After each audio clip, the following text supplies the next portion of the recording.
Hi guys, Paul Pluter on the ArchieLuxury and the Paul Pluter channel. Today I'm talking Breitling Super Ocean Heritage, and the question that everyone's been asking, is the ETA question. The ETA question. It's the white elephant in the room. It's the white elephant in the room, guys. And, yeah, I think it might be an idea if we discuss it.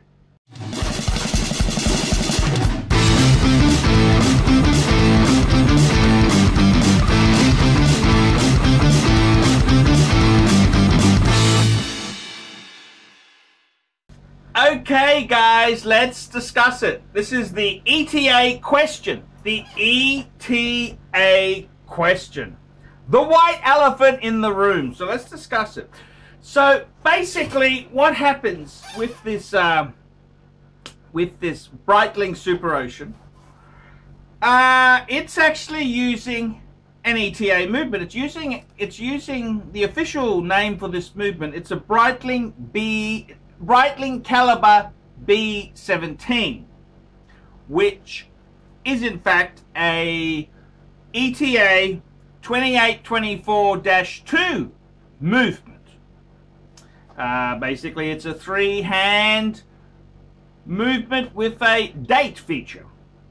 Now, this is a really big thing because so many people criticize Breitling for using ETA movements because this is a generic Swiss movement which can be bought economically.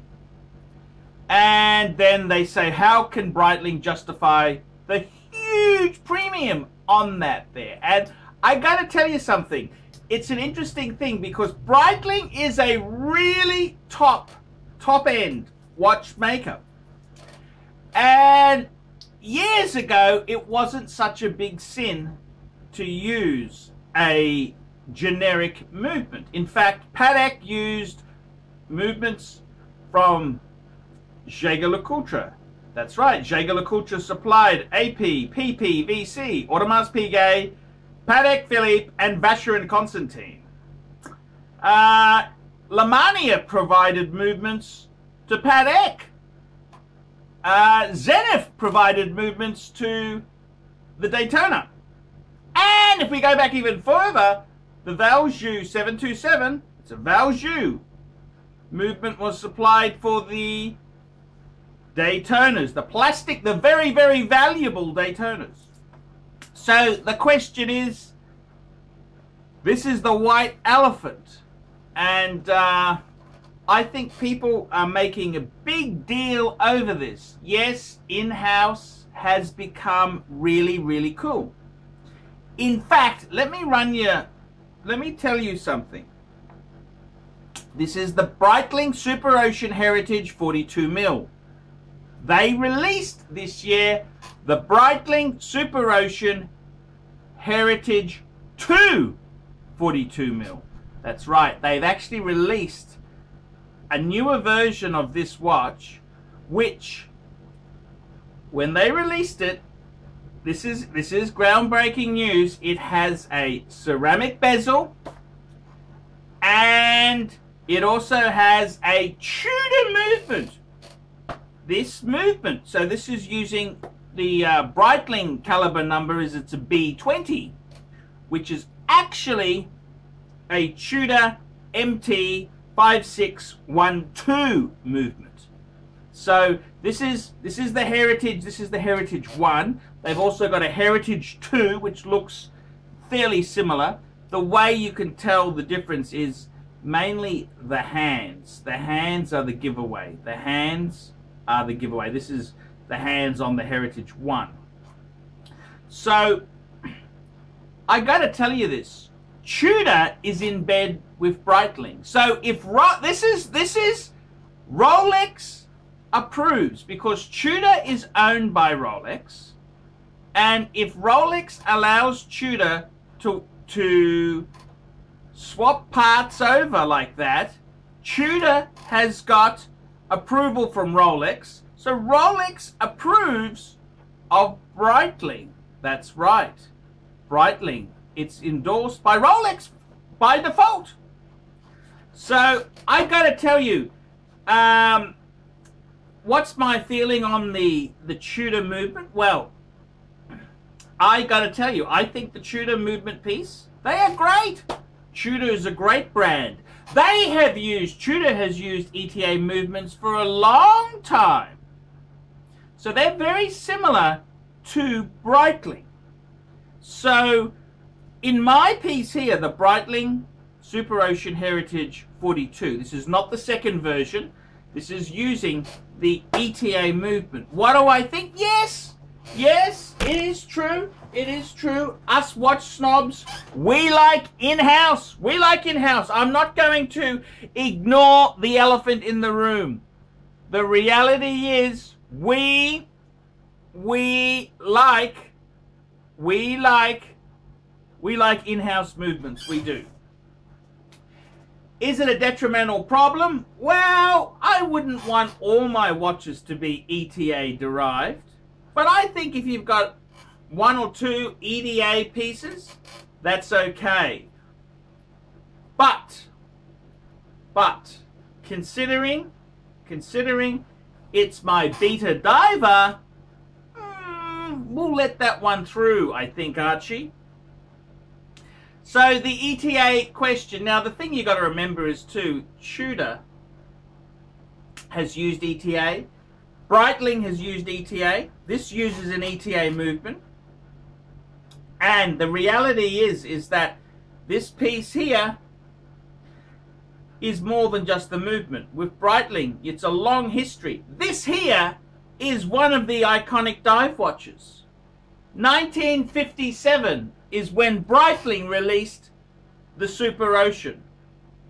And, you know, it came out at a similar time as the Rolex Submariner, the Blancpain 50 Fathoms, the Omega Seamaster, and the Breitling Super Ocean. So this is an iconic dive watch. It is very much an iconic dive watch. Does the fact it uses an ETA movement kill it? Probably not. I wouldn't want all my watches in my collection to be ETA derived, but I think a couple of ETA derived machines is okay. So that is the white elephant in the room. We've addressed it. It uses, this particular Breitling uses the B17, which is a 2824-2 ETA movement. But it's had a lot of work done by Breitling themselves. A lot of finishing has been done by Breitling. A lot of it's just not your standard ETA movement. So I admit, yes, it's an ETA. It's an ETA powered piece. Yes, it is. It is. It is. It is. It is. If my auntie had balls, she'd be my uncle. So yes, it is. It is. It is. It is what it is. But I still think it's a very, very cool sports watch to have. So, guys, that is the ArchieLuxury verdict on the ETA question. Tell me what you guys think of that.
Okay?